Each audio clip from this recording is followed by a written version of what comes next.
Assalamualaikum. Hari ni Cabi nak tunjukkan resepi mi udang yang mudah saja nak buat. Ni semua bahan-bahan yang telah Cabi siapkan. Okey, first Cabi menggunakan dalam 2 paket mi kuning yang kita akan rebus lepas ni. Okey, yang kedua tentulah kita perlukan udang. Ini terpulanglah ya, nak banyak mana udang. Segenggam udang kering. Cili kisar yang Cabi kisar cili kering bersama dengan bawang besar dan juga bawang putih. Ubi keledek bersaiz sederhana, Cabi dah rebus. Ubi kentang dalam 2 biji yang Cabi dah pun rebus. Kacang tanah yang telah Cabi sangrai dia. Lepas ni kita akan kisar ya.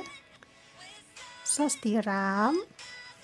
Dan juga stok udang. Stok udang ni Cabi guna kepala udang tu kita rebus dan airnya kita akan blend sekali.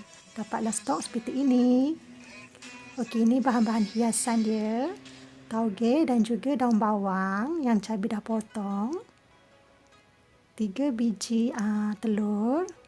Tahu yang kita akan goreng selepas ni. Cili merah dan juga limau nipis.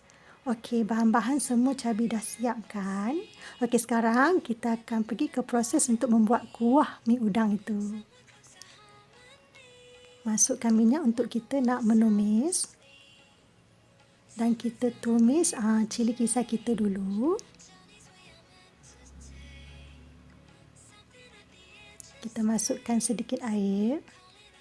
Dan kita akan tumis sehingga cili tu betul-betul masak.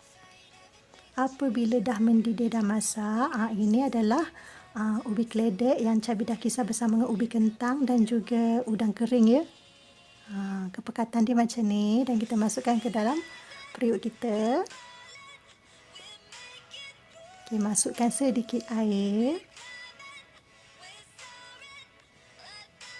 Okay, sekarang kita masukkan kacang tanah yang kita dah blend.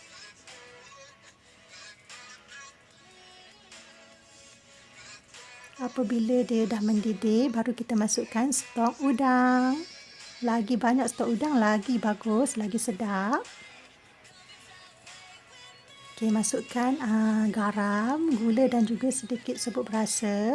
Ikut selera rasa masing-masing. Okey, masukkan sedikit sos tiram. Dan taburkan daun bawang. Okey, apabila kita nampak kepekatan kuah tu dan kita boleh masukkan udang kita. Proses untuk masuk udang ni sekejap je ya. Kalau bagi Cabi, kalau kita nak makan tu barulah kita masukkan udang tu lagi fresh. Okey, sekarang kita boleh tengok udang kita dah pun masak. Okey, boleh padamkan api dan siap untuk dihidangkan. Alhamdulillah, dah pun siap. Selamat mencuba.